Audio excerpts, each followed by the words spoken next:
Welcome to Primetime Mitch, and today it's another entry into the horror journal. Last time I reviewed the old dark house in this book, and that was in the 30s. This one is the early 60s, and it is the haunting or the terror, depending on where you are in the world. 1963 movie directed by Roger Corman, and it is a bizarre and weird and confusing ride, to say the least. First, let's get down the details.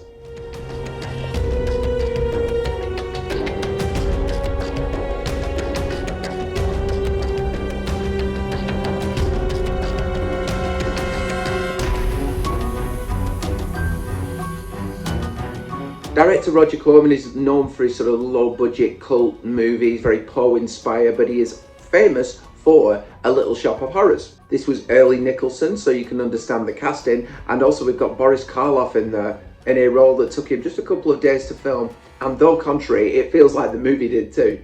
It's a really old school feel straight away. You get that monster movie style score. It has all the cliches and the tropes to begin with. You've got the castle and the lightning and the skeleton coming out of the cupboard, although I'm not sure how relevant that opening is to the movie, but still it's a neat little opening for classic horror fans. The start is strange. The scene with Dick Miller when he comes in and he breaks into the castle and he explains himself. You get the feeling it's sort of a precursor to something that's about to happen. It's actually the opposite. He begins to tell a tale of what's been prior. So yeah, that was a bit of a swerve for me. Okay, so I found out that the version I've got at home is a 1990s release, and Dick Miller is actually a lot older. I did think that the aging effects were a little before their time, but this is some extra shots that Corman wanted to film to establish some copyright. That is not the case. That this is in the public domain. You can find this movie online without these scenes in its original entirety. But these scenes were filmed to establish the actual movie as a flashback. So the initial review I gave on this movie took into account that this was filmed back in 1963, which I thought it did seem a little ahead of its time. Some of the dialogue and the guards that he attacks seem a little modern.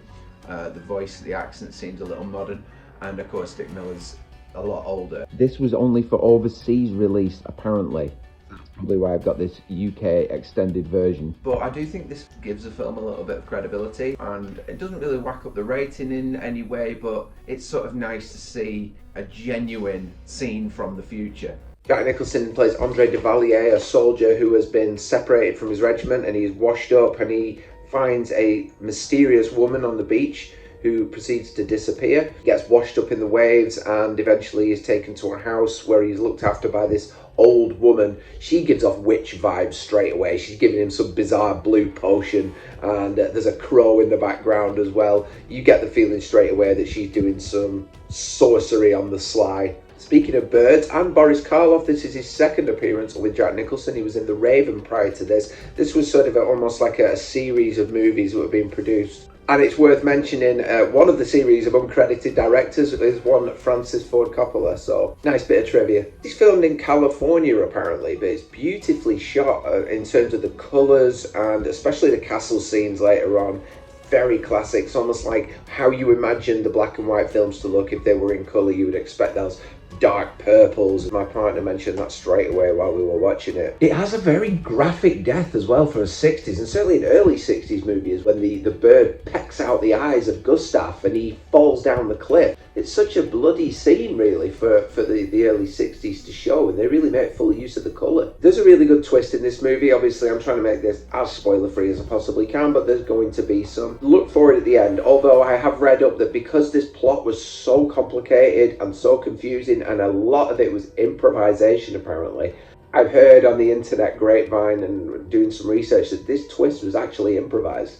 So probably the best part of the movie wasn't actually supposed to be there. I think they worked with half a script. There is a lot of witchcraft in this movie. I don't think the title, the terror, or the haunting really describe the movie that well, but I don't know what title you could use for this movie. It is such a mishmash of randomness.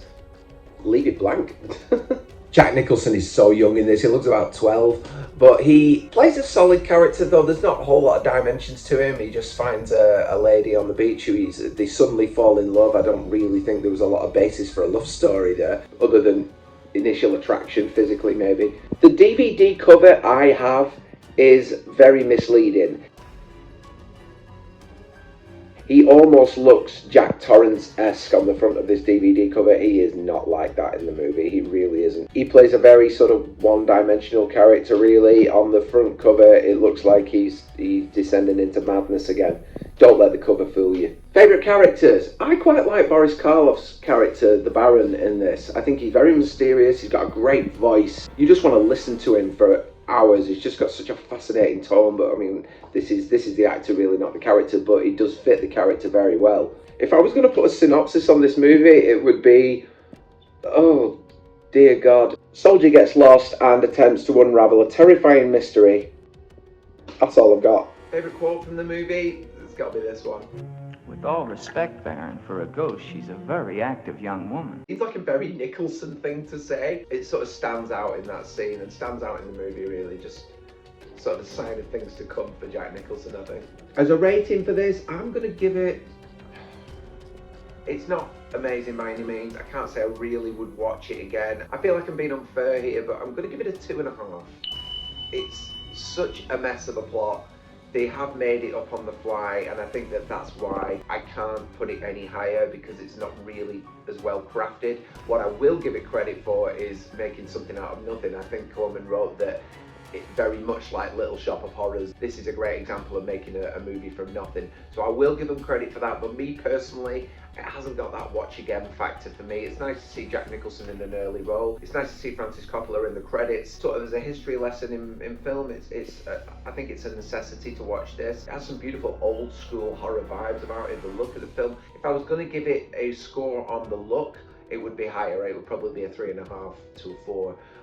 It's beautiful to look at. Certainly the castle scenes just scream the 30s, the 40s, the 50s. Just overall, the plot really didn't do it for me. I didn't sort of understand a great deal. It's okay. I'm glad I watched it, but probably won't watch it again. Thanks very much, guys, for watching my Horror Journal entry this week. Do take time to check out these films. Even if I don't rate them that highly, it's still knowledge. It's still nice to be able to talk about stuff. Hope you have a great day. I'm off to the States.